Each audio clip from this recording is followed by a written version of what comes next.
nhà cung mà tao nhà ba này cái phong水係講中到好的，係講叫唔要做到節惡的。nhà cái hạ退出燈度的，唔會酸酸鬼鬼，唔會偏偏柒柒，唔會唔啲小利，唔會點點cái買電子啊，冇風水係種好好啊，唔會出到認真你鬼仙鬼相啊，不在了啊嚇，電電機機失照了講啊，ไม่了啊嚇，cái semua kembali ke awal.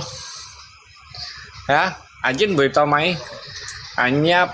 cung trò cho đây sự trên cái phong水tao trong đó mỏ tao trong đó sang nông hảo ya cô số dĩ nhiên bởi yêu ăn khổ đâu chuyện xe đó cho tao máy hay món nào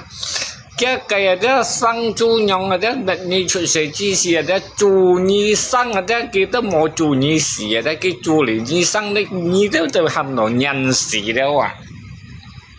anh ấy chọn này chủ yếu còn cái phong水吧呀。風水就乜講到năm tốt thiên五tốt thị à năm trọng nhiều à nè năm tốt thiên đều tốt thị năm lượng ban kia phải có hàng tịch thì phải có hai hàng tịch chứ bởi năm tốt thiên tốt thị hàm nó thiên cung thị pháo thiên cung thị binh thị trong hàm nó thiên cung là thị pháo cô sở những phong水東西的你做一千年好的，还讲你做一年唔用的，你就价格了。但别人的东西都冇按规划做到10千的10每人，你知道系冇？有时上海两个讲按股，因为上海天下股大起以为唔知会跌的，有骗，你讲这股你冇咪有讲系讲了喂，你错管點啫，我錯點啫，như thằng ấy講xem các khéo phá đó thì cái shit họ chơi một còn đâu phải với những cái thằng đâu thằng sa mô gì còn sa mô gì thằng sa nhấp nhị hay quả còn sa mô gì từ thằng sa nhấp nhị còn sa yêu chiều tiền họ ở châu còn hả tại vì cái miền phía nó trùng chỉ tặng nó thì phải ăn rượu ly ha cái gần dòng phía nhất chiếc của vậy còn ăn tết gần nếu đường ban liếp đôi sắt màu con nói ấy thằng mua mày tới đây thằng đây dòng phía đó phải sang ngay hello sư phụ giờ này hoang hay bà làm thế này ngay bản cuốn mà như có phạm vi như mẹ xây trái đấy dòng phía này dòng phía ngay đi nhưng ngã họp hình nhiều không đúng không ngã cái phần đạp bắt như ai thằng si căn nhá cái căn như lo cả lo hay còn ngay phần đạp bắt hay còn nhí ơi thằng nhóm còn ở đây ngay dù cả cầm chè như to với mình như chậu phiến yang shit còn cái shit ở ngay yang shit sành có lòng ngay ha chủ mà như bị ngay nhá cái xây xì có to đã như shit dám to còn ngay shit như tạp thì to còn ngay thẻo hi ha như hăng cho to còn ngay hăng lụa ha ngay còn với cái dịch chậm ly ở đây千人总条理的，还你一开理对的，千人都系谈nhà理吧。係你啲係唔啲理，人哋你識得80歲、90歲唔啲理就唔啲小理，差入邊係個意思咁講到。係講曉你入邊cái nhông cài chỉ cung hầm đỏ máy chỉ cung này bây giờ đấy chỉ cung này bây chỉ cần được dùng cầm lấy có lẽ chỉ cần khỏi còn đặc biệt chỉ cần một con ăn chi nhưng mình chỉ cần đi xe cây dòng đi để hiểu sang nhìn là ăn to pan là tiện to để thằng nó tiền đến chi cái xin đi ở bao học cổ xíu cái kiện thằng ở kiện nào hay ngay kiện thằng sẽ kiện phút mình mà hàm một chỉ cha còn xe trên mà hay còn các thằng sao lại nhưng dia chẳng cái xả là để cù na cần cái tụi lọ sao cho mình ngay mấy còn ăn khăn cáo bẩn như dầu pin ha chứ như dầu pin cái sự như lo ngà coi rằng ha cả lớp hay còn ngắt cái bình nào bắt hay còn như hiểu thang ở nhóm còn ngay cầm chén nhí hay còn ngắt cái bình nào bắt như thang đổ một thang hay chẳng tốt nhanh liệu dầu pin 16 tuổi như theo mà ngay cái mua xì sen rồi này mà với 10 mấy chuyện như này bình nào bắt thảo luôn tia nomor 1 như sao hay câu bạn ngay mà ngay nhá này xa đấy chỉ mấy câu quả là lấy một bình đạp bắt quả ngay si mua xin dầu pin phần dầu pin si mua xin ngã phần và ngay câu bài dầu pin cách còn ăn chủ mà phần đạp bắt gitu bạn câu dầu pin sáng này nhìn cá còn như câu bài nhìn xin như còn nhất chỉ đây mình hàng người chỉ to họ và chuẩn chịu lên lấy câu bài như là sao nhớ cái nhìn đó hàng đống đấy quỷ xin quỷ xong đấy bây săn chính suy cái kiểu đều xăm cầu hả lấy câu bản như xíu mang còn có anh không còn lo dọc hình tìm chui dọc hình những cái hộp hình nhiều ngay bên nào cái đi sáng ngày như còn có thật chi sáng ngày như còn có thật chi hay còn cái đó lộ nhân thằng đó cái hơn mô của hồ thật giấy hay hiểu sắc nhân thằng đó đều phải lót xì bạc em khang thằng anh hồ như thằng hay như cái chửi tới như phun phun ở bên cổ đấy hay lộ nhân xếp thằng ở chỉ hơn mô của lộ xếp còn hay còn ngáp bát đó thằng đó á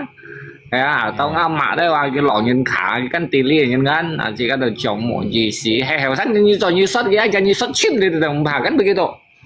này nhưng mà 병钱 相对套某哎，你병 chim 相对某병 ăn钱hay ăn錢nhá kiểu và cái thằng ăn cũng được hay ngay chiều còn xin ngay gì lại khi ngay khi pin ăn nhận và cái故事 đồng班 lên ngay là pin nhận chạy và những người chỉ các hiểu biển chỉ các biển như vậy chỉ các cái còn mình ta lượng班chỉ các nó biển là có và chỉ các đây mình đây biển như vậy cái tôi giờ đi chỉ các siêu còn ăn chi à lâu cái dày nó cầu kêu lẹp ạ mòn chi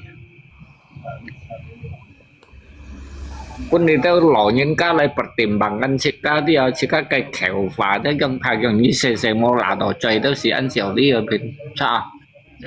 mua là đồ chơi theo nước jika cái theo nước jika tiểu nhá nhá mấy do ngồi như hay mua là đồ chơi mấy lẽ với bị xì dằn lấy các mà lộ những thằng đó hiểu chắc những sĩ rồi như cả cái thằng ăn vô thảo cái kiểu xin bất nhiêu thợ luôn đâu bao liệu kiểu liệu hay sau này ha hay xong hay ha hay tung ông trẻ mà có hay nông đi chậm dưới lòng bắn cắn kia còn đâu nông đi chậm dưới cho dọc hen tính chơi dọc hen nhưng mà ngay dân bị những á hồ hiếu mà đấy ngay sửa giữa nhau hay khéo và đấy ngay phần đạp bắt ngay phun nhì đấy hay còn như hiểu liếc ngay cầm chén như hay còn những hiểu liếc ngay á một khép bè hay món nào cho dọc hen mới cho bài masukan này trong ảnh nhông hình như hiểu chuẩn kiểu hiểu tổng á hộp hình nhiều ngay dưới mày khăn theo ngay còn anh thông tin nhỉ ở dọc phía này nhấn chạm đó cái nhấn bề lần lấy chỉ có bên cái phần đạp bắt ghi hiểu tại đấy mà ok là cái nhân là mình tập nhiều là cao cấp hình nhiều nhưng một trong cái áo phó bên cái phần đạp bắt ghi nó to ai xem như nó cái đồ hổ xoay đó một cổng kết mẹ xoay tao mày hẹp nhưng các còn ở đó dọc bên hay còn nhiều ở đó khen đầu con xí đều hình nhiều tapi hay còn chết cá đeo cho dự chặt nhìn đeo chín lụ hiểu cho theo lụ ấy đó như thành cái nhau không đeo tùy chúng giao đâu mùa này thành hay đi tí to tủ đi xong ao tao li cay nhà tao hay còn sống mông chim nhân bút nhân chém ở xe tao chỉ có tham một nhí nhận gì và mê ý nhận gì cái gì chỉ ăn ngày sang thế này chồng như tao tao mày bị cầu tiền nó cầu tao bị sống ta hay muốn là bấm bánh ngay cho cô thì đi chim nhân đâu ở gì tiểu nhà má bút nhân này tả nó kéo cái ngủ ngay theo nó được bảo vậy đó cái người sang chuyện như họ này chọn nhưng một shit bảo sợi mỗi sợi thêm có ngay theo dõi với mày theo lùi chuẩn đấy anh bị gọi dạng như chiều cho dọc thêm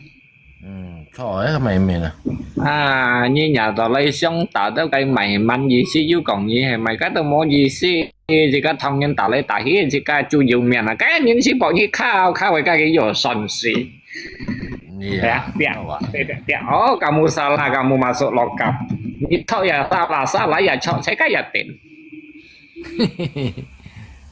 แต่ปุ่นจินphủเตี้ยจะการทำยังช่างแต่ปุ่นจินphủ cáiเตี้ยนะนี่เราสีแบบเตี้ยoh kamu salah ganti dia berapa oh kamu sangat luar biasa kamu kena hukum 2 tahun tia hay tiền chia chỉ các thông nhân sống tạo lạiปุ่นnhân các lời hukum hay dân không họ đều cho tỏ linh lái đập tàu ngang tùy các hẹn lấy tiền nhiên chỉ tả cao hay như tả tỏ yang chọn kim bùi chỉ các hành du gì chạm mèng sang là như tả tỏ cái xe to cái cụ đừng cái dưới còn kiểm soát cái chắc oh kamu besok masuk oh kamu ganti rugi oh kamu tidak ada dana kamu lari kayak Pokemon mau cái gì xí chẳng mình muốn nhóm đó không tôi ăn ngày chỉ những gì sức ăn ngày nhỏ rồi răng rẻ xong ăn vốn như cái tiền chi lại nhau cả các cái sống tả hay mày mé không ấy với tết ăn gần bên ha hai mấy chiếc bánh gần bên lít ha em tí hai mấy miếng không cây ổ man men thơ trên đây tả đều nó những sinh thiệt thong nhân tu thong nhân hệ thong nhân tu thong nhân tả cái ta hầm đỏ mày như tao cầu mẹ so sờ chứ mẹ so cầu đều xong tả cho xì xịt cho chín chín hàng ngà chơi xì xào thằng dòng bắn ở đó negara maju như con cái negara maju anh nhân bởi nhau không justru đến negara Konoha makin mati à nhỏ này xẻng chỉ cần cho nhà hạ cá nhân nữa ở quyền xem một đi đi tủ lý ao chứ còn chim nhân xong tả đâu sẽ to băng chuột đây cái gì to ngà gì chứ hay chém xế như tôi dịch theo miệng hay chém xế lọ gì dàn chứ hay cái dịch theo miệng sao hả cho nên nếu muốn kiểm soát dịch hạ tập hay cái dưới dịch theo miệng và đi son thì sẽ có được mỗi số một dần như hàng và hệ chín như đâu hạ ca nhân cậu tỷ tọ cậu đầu xương tả cậu đầu xương xoay phò phải cậu đầu xương xoay cái boss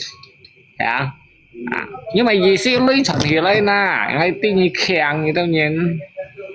đó còn theo cụ sĩ bút nhân ca thằng nhưng nó thằng ở nhịp nhỉ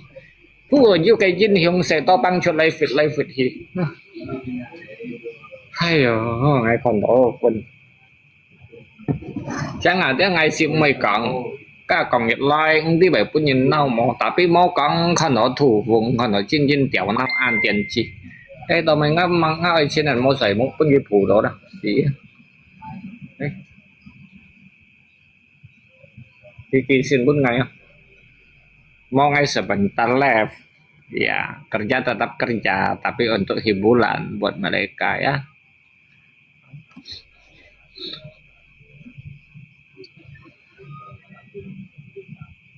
cái hàm cái kim lép và là phải trả sáng ngày cái chết mới tại chín là tạo ai chín đi Hà Lan cái Hà Lan chỉ chín này là này đó tapi ngay cho gì chả nhân pun nhân cái Hà Lan ngay chỉ là một thầu yang mana tapi nyetingan yang lo ngay kan le buat cerita untuk happy you kisin lighting yang chẳng ai còn với thế còn rồi semangat ada baik kong akhirnya punya sin yang kia lain karena nggak jujur cerita apa kalau kamu tidak mau dengar saya kamu tidur dulu ini urusan di lab buat netizen mengerti jangan salah paham saya tidak ada cari masalah halo Javin còn với ya Sony ngay cả đó đã bà làm băng ngoài tiêm mới chạy ngang mẹ phèn chất chạy ngang lẹp à anh kia nè cái quá anh khen nhỉ xin em tốt chưa xin em soi xem xin em này là bị bà làm băng ngoài khen không bà làm băng ngoài gió xoay nhí ship xoay anh hiểu sang mày làm một cái là nó nhớ vô chỗ bà làm băng chúng sao là sư phụ ơi ngay khỏi ai mình có thằng rồi nhỉ cả giúp bà làm băng mày theo nhỉ thiên này cái chủ mà ấy cốt ngã là con này kiểu như vậy ăn khang còng với chủ mà hai thằng mà mày shit ta mày như thế mà mình họ cái cam với em món ngay còn tao mày ngã lấy bà đi xin bắt lại xét lên phải chạy bánh bà làm bắn bánh sót tỏi còn hai quả còn ngay dưới chân cái con nó còn thằng như còn ăn cái còn có nhưng mà còn cái thèm bốn ngày ngay còn ngay lép sư còn là bánh bị sống sau sang ngày dưới na còn sang kịp với một thằng này cái đèo sao là cái chủ mà ôn xịt cái nhông cái à thế ôn sa cái hạ cá nhân này chủ mà cái hạ cá nhân đó cả xịt cái liền hạ cao bây đó thế hình xong thùng còn này cái đó còn nhân thằng đấy cái thay dọc cái bài hát jadi sư phụ có lý gì nào sư phụ như vậy ăn khen nhiều lý chủ đó là sư phụ mấy còn mà sao lá nhà đó lý chủ họ Dia ham dapat pergaulan itu sih jika ya oke lah. Ki ham ngay một là bên âm leo dòng chảy một cái xin một ngày. Chị suka đâu nhé mày nè. Chị suka đâu nhé, bởi tiết xe nói coi cổng chút nhìn cá tí lo.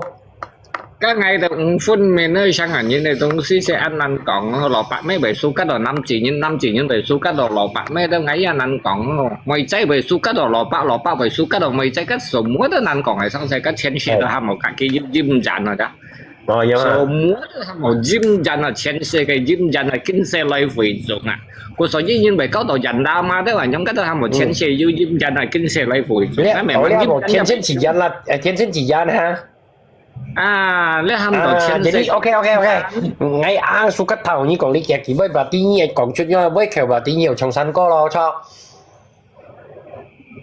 như xong đây như hè lấy ủng kiến cái sân có tao như bà tao ngay dưới đâu chẳng xong có虽然因为都听唱歌啊，但边一个买球讲出咧，我潮有可能你有唱新歌啊，我意思咧，你有唱新歌咧，你唱出來咧，你把解釋本你都彈嘅嘛，別你一開感情，ใช้ปาก嚟บังมอยเหี่ยวป้ายินชงลอยอ่ะ用ยินสิ Mau anh cho cái sembarangan còn em muốn nào mua sembarangan còn tapi chong theo sân歌là用講啦 anh cho cái sembarangan còn dính bị như này đông xe cái dính dần là ra sang ngày hậu sang nhân bị cáo tỏ lò bạc mày cháy nấm mình cáo tỏ lò bạc cá tham một cái dính dần chứ mấy còn ai kéo lưới bài cái sang kia hấp bộ kia đó đấy hâm đỏ máy sự gì đó dịch nhiên đó hấp dịch nhiên à dịch nhiên hấp dịch nhiên đó cụ trùng hấp nhân xuyên à tapi dia các cụ trùng si mỗi chầu nhân xuyên chèo cái tùy một tổ tí tổ lý như chiều như chui su cắt đây hệ sao là như chỉ còn như chui su cắt đây chui ngập friend cả gì ngày mỗi yêu su cắt đây thay để sao mà đâu ngày mỗi giờ hại chân như đừng đi bị tiền mỗi yêu su cắt đây bà gì ngày các ông như còn chính tố su cắt đây là yêu mồ lâu dài như nhìn xem nhau à ngày đó mỗi yêu su cắt đây thì chết ngày chiếu ai su cắt đây đó như này thì trả ly à trả ly cho đeo xăm sợi hay gì hay được su cắt ly mày ly biasa kita sọt miệng sọt ai phoi ly mày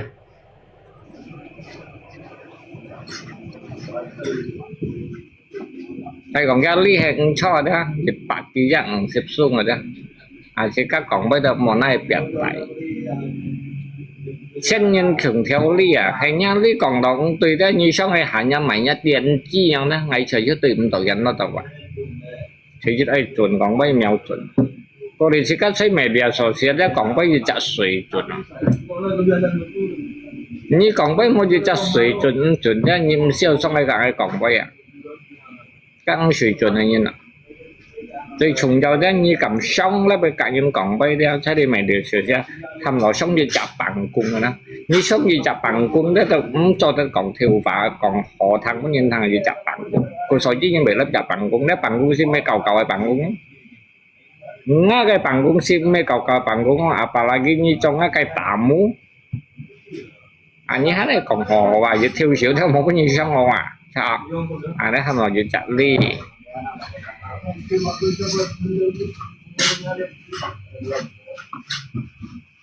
mitra bangunan mitra bangunan hay sao không ngesit kayak han mau saya mau mitra bangunan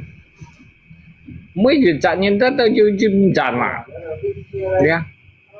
cái thùng bút ấy rất là dư dùm dàn mà cái thùng bút ở đây biểu sao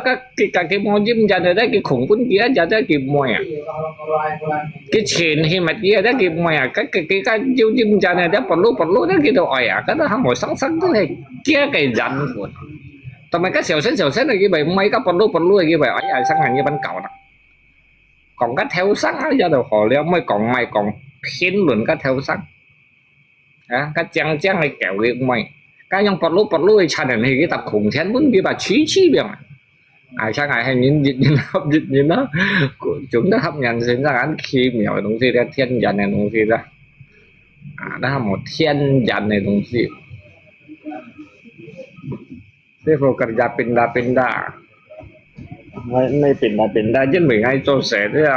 đi hàng ngay pun cái theo nó đi thải sát này chẳng nữa sẽ chẳng nên nhong lại project sẽ nên project sẽ có nhiều chẳng sau trong hay si bảy mô đi sa bảo lên ngay theo thì ôn xin ký sa chỉ ký sa mà đó họ ôn xin như chủ sẽ sau trò chiếu đâu thoát tông đâu siêu thoát tông này đâu cũng như ngay sủng mua ngay tùy chiếu bảo đến dòng đèm lăng mang ngay tùy chiếu là còn với sáng hai còn những cái còn này với đó còn họ và một còn thiêu xỉu và mình như cái nhau này bị phun ra như sáng này cho gì chẳng cái tà mua đấy còn với còn họ lại ngay hàng cũng như sang còn với một những cái còn tà như này của bèn ở đấy mà nó như chiếc chiều mày nhá tiên chi chiều chỉ như thằng ấy chiều chuyển bắt vào trong còn mà sáng hàng những cái còn là tao mày nhưng tao mày phải tiến đến chặt phun tao mày phải cái chứng chân chỗ ngày kẻ chặt tao mày phải phun khai cái danh phun chiêu liao cái danh phun tao chiêu chỉ gì phía chỉ tao mua gì xí liaoกูสอยแบบคุณค่อยคุณค่อยจีสิก็ตัวนี้จะไอ้สารดัดได้ว่าก็คิดว่าไม่มีแล้วหมดเปลี่ยนอันนี้ไม่ฉ่ำแล้วฮะมันเสียวน่าจะเสียงแล้วhay cái bởi giống tôi yếu xe phô cái bởi sườn chặt sườn trần như nhóm còn ở đây bởi tuy nhiên trên xe cái phong thủy dòng đỏ họ cái xe phô hiểu sườn trần như hay còn trên xe chỉ是nhau phong thủy về trong đó một cái xe phô một trần sườn như ní em anh quật liệu đến bởi như sòng theo chỉ是như một số chuẩn cha bên nhà ba nhà mẹ kinh xe phô để mình bảo là nhà cái bù đi itu semua akan terjadi nhưng các còn vô dòng sau dòng mỗi dòng sau xây dòng nha nhông chỉ dòng di cúng dòng đó phải là di cúng dòng thế châu nhá cái cúng này dòng vô dòng châu dòng mỗi dòng châu xây dòng mỗi dòng khi châu xây dòng vô dòng khi châu dòng mỗi dòng khi châu xây dòng nha nhông chỉ dòng di cúng dòng cái di cúng dòng cái cúng gì nhông cúng nè cái lượng kéo đến tháp hai cái lượng qua một di cung cái di cung này thì hay như hiểu thần thông trên sĩ thế này bảo cái gì còn di cung dòng mà tính như thánh nhá cũng là dòng như châu cũng tội nhá cũng là dòng và tính như châu xây sẵn như dòng châu dòng mỗi dòng di cung dòng cái di cung dòng như tiêu vẫn còn cái đó hảo như châu nhá cung trò cho để sang gì nhưng mà liền như thánh hai mà nhá sòng theo trò chơi thế thì cái mũi như thầm như thánh hai mà karena cô sở dĩ như vậy chuẩn chiêu như ai kỳ tên bạn anh nhỉ mày lấy măng chả đâu nhau lấy xả anh măng chả đâu nhau lấy xả có tiền không chưa tiền anh tôi nhìn hòa đấy chuẩn nó lấy kỳ tên cái sòng theo vậy đó sẽ có chuẩn nó dưới cái kỳ tên một chiều chỉ cá họ đều chỉ cá họ anh tôi nhung tiền đến chỉ chi và chân con lóc ngà cũng chưa được vào nếu không phải chân con lóc ngà cũng chưa nào chẳng phân phải chân con lóc ngà cũng chưa bút khác tự nhiên ấy shit mà cái như đâu cũng cầm may tapi ngoài quay như là thải thân thỉnh chuột cái này là một chân con lóc được ngà không chuột bố khác tổ như tôi chỉnh trên ấy xích nhá dịch khai chú cho xích đỏ tạp bên ngoài bay như phó thầy chú cho bên mình thôi như hay ngào cái là một trên con lọ ngà con chuột mà bố khác tôi dịch tích xích đỏ nhá đâu phải như mà xì tạp bên ngoài bay như triển hiếu mà chén là như cho như xích nó chiều ngay thải con đâu cũng như là cái đấy tiên chiêu cái nhân xích ngào cái quả xì xích vào cũng nhân đây cái quả cũng nhân đây xì cái con đấy còn mà cái như mẹ nhau như mẹ hay mấy mẹ nha thì kết quả Việt Nam ở những siêu lê xe chi ngài tham đó ngay còn tốt bằng hiệp bồ la như cho đấy à lý mua nhóm tại xịt như này vậy đó hay còn gì trả thọ lý đó mua bút nhiều nhóm em còn mình có rồi đó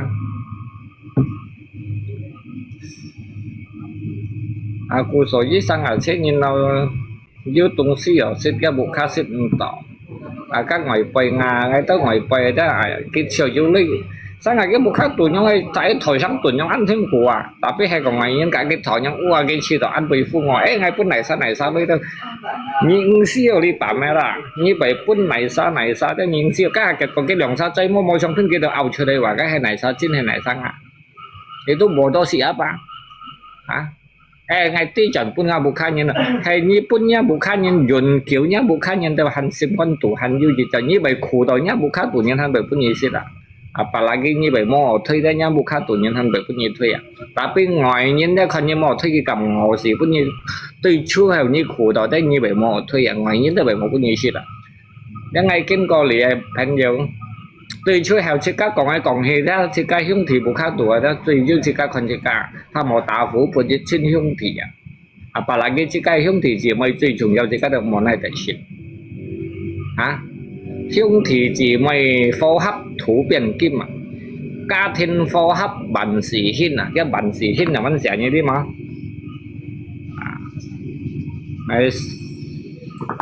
bản sự hin à gia đình phối hợp cho bản sự hin như trò lia ya hin trò ca ya hin un ya hin hay còn cung phong hấp muốn sang là họ nói hết mới như sự cảm thiên lo à mới như xong chào à mày xoay rồi phải cháu xoay rồi đó hả rồi xếp mồi xếp kia cái chào à những chéo các cái chuyện cái nhầm đó nhầm là hả nhưng những gì nhóm hòa các thiên tụ hòa cái súng chơi đập quy nhầm xoay hết hòa giả thiên công cái đồ水tụ bày kia tapi hay còn năm chỉ những tú đỏ ly thiên những cái水tụ bày kia đó ngày một phiền như hay cho dịch Phật xoay đó ngày bên trên xoay có thể tiêu anh nhóm theo cái đó mới bảo sẽ là tôi đâu cái quỷ nhầm nhân thiên nó là mình hiểu các cá thiên nó sẽ là sẽ các cho chặt năm chỉ nhân ra cho chặt cá chùa ra hay các tung hàng chỉ là đang theo lượng xăm cháy最重要的tung hàng hay chỉ là đang chỉ cái cá thiên nó phù hợp cho bản sĩ hết như tung hàng thấy gì chặt cá chùa nhưng các còn nhá cá thiên này mày ra nhá cá chùa mày ra cá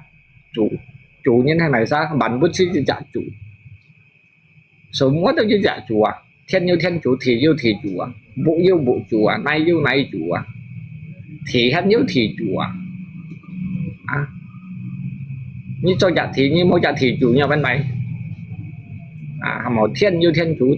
thì chủ bộ chủ nhân chủ bản bút chỉ chặt chủ mới như lo như này săn như con nó các ăn bò như chạy về chặt lâu nhai vậy cái gì bản bút chặt chủ cái như vậy theo hiểu ý như tiền gì vậy chỉ một con nó chỉ chặt cắm bong xíu về chạy về chặt và cái một hầm tộc thiện bút đây như vậy gặp cái nào bản bút chặt chủ nhưng một cái gì chặt东西cái gì chặt chủ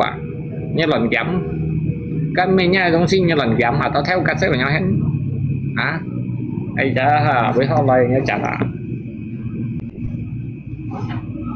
căn bởi vì tôi cái gì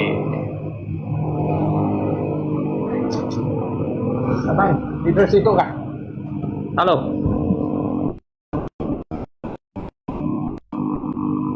Iya, foto Malaysia itu.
Tôi tidak pakai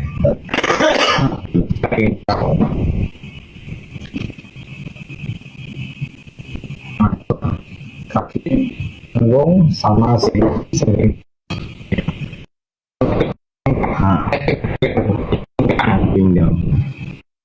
pinggang punya jalan agak lemah mulus telur kampung itu pakai air panas kasih garam yang kasih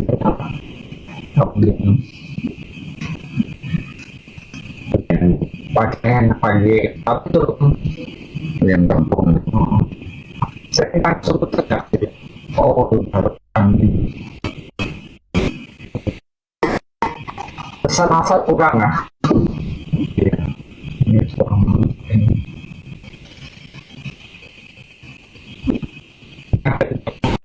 kamu sudah makan nasi kita pakai nasi ini kalau tidak nasi susah ya itu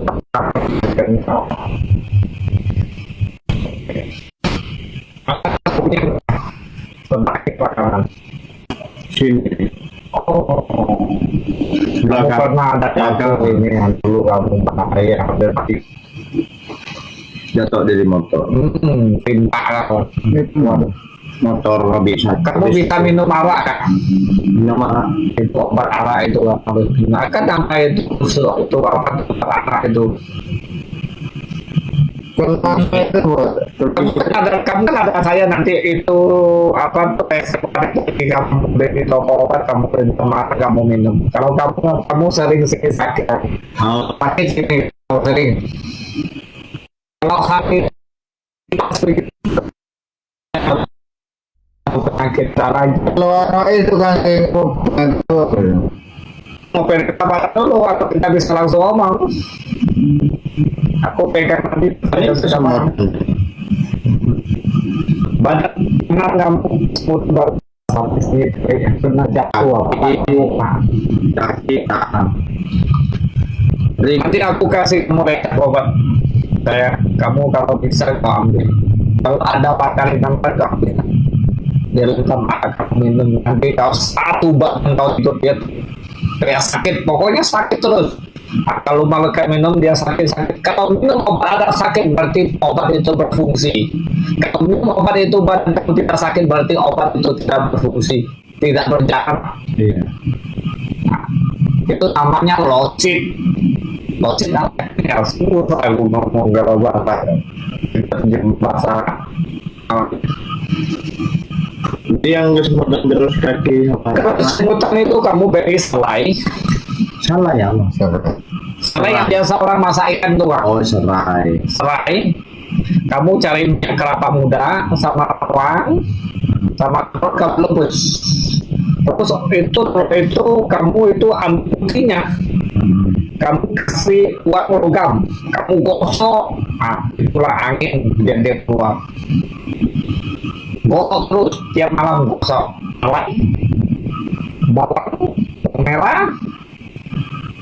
direbus kalau ada saus sirih bagus lagi kamu tutup itu kamu ambil kutupat kain simpan satu koin kamu tutup anginnya kalau hitam angin kamu keluar itu caranya so, kalau bisa gosok satu badan tapi di sini boleh perut boleh di sini boleh di sini boleh di sini boleh di sini boleh pun tidak boleh itu dikatakan itu sensitif video cam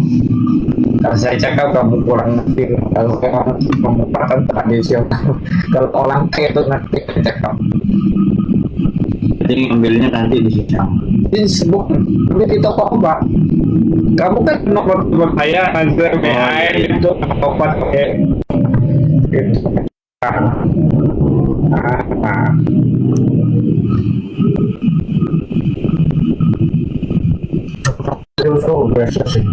justru kamu itu kadang-kadang mau mandi itu tidak teratur maka tidak teratur tidak teratur itu pun tidak teratur rokok tidak kurangkan kalau tidak kurangkan susah jangan minum obat ya tidak bisa subur itu utama racun paling berat kalau saya pengobatan tradisional selalu saya cakap rokok dikurangkan Kamu mau minum obat masa yang tubuh kamu harus kurang. Kalau tidak saya tidak berani cakap. Itu urusan dirimu itu. Tidak mendengar. Betul gak saya cakap? Biasa segini dia biasa nih, salju nih, Iya, langsung kesemutan. kesebutan lah. Katanya darah beku itu. Itu namanya darah beku. Ada angin. Dia tidak berjalan dan lancar karena badan kamu ada angin. Dia naik turun. Ini ular kamu nih terbuka. Semua ular kamu terbuka. Nah, kamu baru usia begini sudah banyak sakit ini sakit itu, nanti umur 50 gimana? Lebih parah lagi, nggak bisa kerja kau. Orang tuh makin tahun makin tua, orang tai sumsum itu makin kurang. Percaya tidak? Saya cakap. Tadi apa? Telur Sarai? untuk Ya, gosok pakai kain. yang itu air masak itu, yang bikin sama air masak itu. Apa? Yang minum itu? Nah, mana? Oh, yang dalam kumis kucing itu? Bukan tadi itu loh. Oh, saya cakap telur 3 biji, bawang putih, bawang merah, sarai direbus. Tapi direbus, ambil putihnya, ditumbuk kecil kain, digosok, simpan 1 koin, gosok. Itu kehilangan semutnya. Itu buang anginnya, cara menarik keluar gitu loh. Iya. Itu obatnya utama, ya. Nanti saya WA. Besok saya pindah, tak ada sini Gitu lah. Iya. Di WA kamu itu. Iya, nantilah. Kamu tahulah kerja saya, iya kan? Jangan ya sama saya. Terus Kasih saya tahu bang. Oke, saya kasih tahu. kamu galih cara itu ya. Nanti saya kasih tahu lehannya aja ya. Ngay sau做冇理由ngay做 project ngay寫得多ngay做呀。呢把到ngay cầu cầu mà ngay dù cá to bằng nhân kiểu nhìn cái kiểu như này phiền về trong này quá. Sinh ý相信ngay不ngay dịch下真嘢都整唔得啊。呀，ngay做dịch dạ sinh sang ngay như là đeo ngay buồn cái mà cái nhìn sang ngay hiểu kiểu cái ngay gì ngay chiêu gì kìa. Mà cho dạ sinh sang. À, rồi giờ xin sáng như bà tôi ăn quay mày như con ngay dịch tay như này mà dịch hạ thì ngay chưa sao đổi vậy nhà bị mỏ nhà bị tụy như sao cái nhiều thằng như ai cho đâu như hiểu không phát những cái này sống từng ngày cỡ như sống từng ngày quay chí dẫu đó ngay chỗ nhộng chi nhà hay khai do bên nhà mỗi gọi nhau lên ở khai như ngày kêu đó như hiểu chuẩn xin siêu hỏi là ngay cho anh phân gì ngay cho ngay trình đó kêu như ngay trình đó phân gì ngay mấy bảo sao nói lên sáng chưa to kêu như là đó chỉ có cầm sầu chỉ có cái phèn thôi tapi như kêu như này xin như này lên chuẩn xíu như sen bật phèn như sen gì cái đó mà mấy gì như cái đó mà shit như chính trong gì như này nhân kêu như này nhân ra dịch tốt rồi họ thiên loài phun hù dịch cả một shit như này hiện hòn một shit như này lôi ăn chông gì như này tung si mẹ mang la men tụt lẻo không tạo tập ỏi tapi một mẹ như mẹ ăn chông cái ấy đó như cái kiểu nhá cũng hỏi phải những cái này cả đám dòng đi to khéo phải mày phải chi bay nên mày chi bay sang bỏ dòng đi bên nó lại mạnh cao ấy chò yếu dọ mày suy là yếu xả làm mất lên thằng đó anh to nha ai chi vậy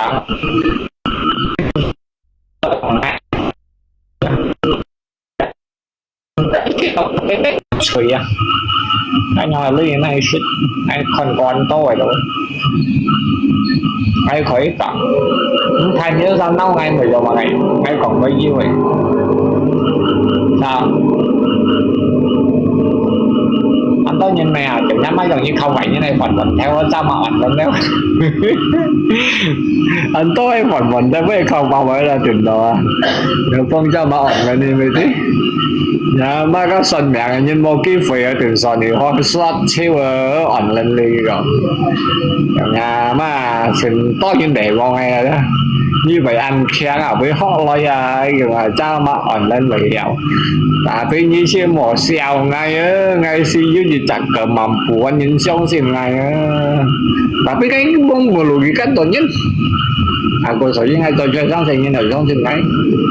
đã nhà mà các nhận như này những cái người có sở này hoang khai do shit xỉ nhân ngay tiểu nhà mẹ mà lần còn vậy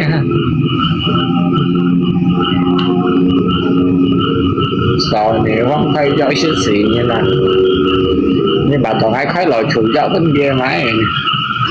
đang ấy sẽ bị sao gì đó xong à lắc nhẹ ho hổ ở trong ho đó ngay dịch tạm đó từ một con nhân này đâu ạ như suy à trong ao lớp bao nhiêu chiều mô hồ nhưng mà từ ngay dịch hạt tạm nó ngay chứ một con nhân này ngay những sự ăn năn từ đây như nó ngay hồ đó chứ cả nhiều hồ từ ngay một cả nhiều hồ đó liên nhân mình ngay được mấy cả nhiều con Simon quay phố ngay như này như bà toàn ăn quay phố ngay như là như xong ai cả ngay còn đi tới còn mỗi nhà một chạy bao nhiêu như xong ai pin nào lại như từ ngay cận chân như bánh chân đi bị tiệt là ngay cả như sao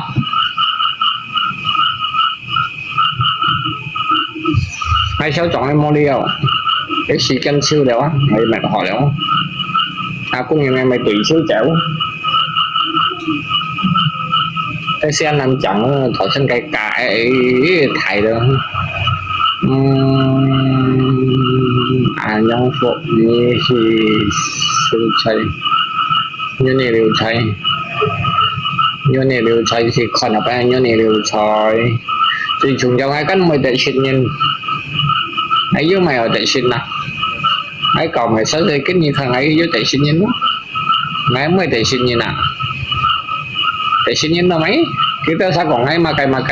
cày nhưng mà đằng ấy con nó hiếm tên em mới cái còn có dạng lấy chiếu chiều họ đeo à các tung sĩ cái chén khẩu gì cả lấy chiều hiếm tên em mới cái như còn mấy cái giấy gì à hả ấy mới chẳng như sao là như bữa ngày blog là ấy mới bữa như to còn à cái đồng hồ sang sẻ hay như to cả kia như to lại anh kia cái đồng hồ thái là yêu chịu bên hồ thái yêu chịu yeah một to lại anh gì cái mỗi dạng một chạy như lại anh kia ấy các cái đều xin dây sợi ấy như là cái kia đều giao tin còng xè như là anh to đi tí tuổi giao tin còng xè yeah cái giao tin còng xè đó còn họ lọ như này nọ đâu mà đó cái má cây nhìn kia đều dư liệu xin dư dạng yeah à các thầy xin trận thì giao tin được phật soi còn xe còn ở đây đâu nhìn chút tên đó đấy cái đó lọ tàu dao lọ tàu dao đều thiền nó đi chọn cầu chọn chào ở đây à thiền nó đi chọn cầu còn thức tiên chi bay lại bút xoay còn bay xong chào sẽ được chuyển lọ bật lọ đi xẻo đi giờ chuyển to như phần cái đi to tuổi như mà mình năm ra dịch dòng không một còn cái năm trăm một còn cái năm mà dịch dòng ăn xong chào mà ơi chỉ đều còn với thằng từ đó sẽ không một sân chính vì cái con xe và còn cái nhìn tên chút xe đó lo cái khéo chung còn với làm loại như phim này nào như thế này còn cái nhưng mà mình khăn là như mỏ lôi thành cái đó nhưng là nhưng mà mình khăn cái đó nhưng còn bây giờ bạn em chắc là những thang học nó mày té đi chưa đẹp vậy trong tả lâu khéo to đều xem nhìn đâu thì cái ở cái hầm hồ sân chính suy cái con xe thầy xin trận thì là mỏ hao phẩm nữa bóng cái thầy xin nó hao phẩm thầy xin hao phẩm cho chính cách cầm lấy trong quỳ nhân chạy muốn lọ xin thì thầy tù xin thì muốn lọ bông trả đấy quá ha cái bánh xin hao bánh cái đó dâu sáng bông bảy như này đi mô xỉ mô xin bởi tù xỉ thùng nếu đi cái đi hả các thầy xin trẻ qua đâu cái đó dâu xe đeo lọ đi đâu nhìn này sim đuổi thằng dễ để dâu xe nhưng vì để xe cây dòng này dâu xe đó khi khai hoàng một đi đâu trong kinh ra đi ban thiên pin thiên trường hầm đó đấy là thiên này gì đấy hắn phải hay mua cái như thế đâu nhìn ra tiền chín tiền chiêu à bắn chân chín cày đấy chỉ chín cày cái xe cày hay cái như còn Hầm đó lia đi đâu xin đến đây sẽ con khủng bố với giảm hết đi to bạo bản nhưng vì cái gì chả sân theo thế về chẳng hay giàu chín mà anh còn xe như mày thế cái nông lo cái tuổi còn xe còn cho đấy lý đó nhìn lùi cái còn mấy cái đồ lòn lây và cái đó giàu chín lò cái sim và lại cái màu xỉ mấy đây nhìn như màu xỉ cái màu xỉ mấy đây nhìn nào hầm đó mấy thua là bằng xỉ đấy game sẽ kinh có chít xỉ đó bằng xỉ còn mấy giàu rồi mua sòng mua hạ cái mấy kia mà tiểu cái mấy cái yêu dụng cái mình nghĩ rồi khẩn biết chỉ mấy cái kia tôi giàu tiểu cái đó một giàu trên còn sẽ lọt đầu cho nó hay một cái vậy to được yêu chít cái thủ phật cái giàu khổ cái sáng nhất khổ cái giàu trên còn sẽ kia một tổ bát á cái giá khổ cái tôi ở căn phạm gì rồi đeo căn phạm gì rồi lại chủ đi kìa tapi như giàu trên tiền nó căn phạm gì rồi gì nhưng mà cái như xả hay cả nhiều căn phạm gì rồi đã mua cái nhiều đó phải chăng nhạc đó banyak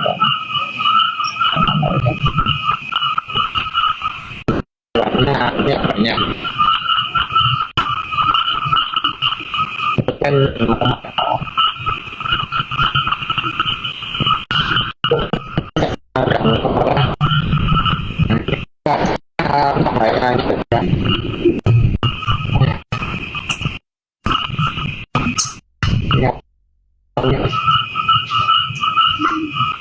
belum tidur kak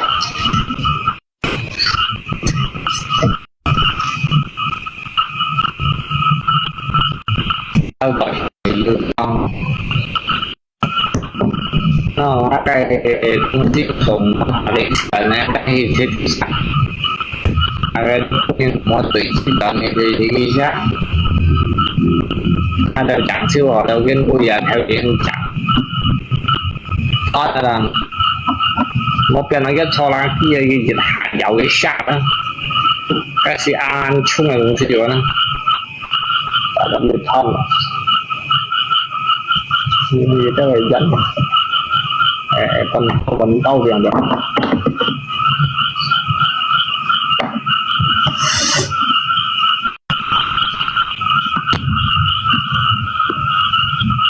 ok là anh tìm lại bộ đúng sự đó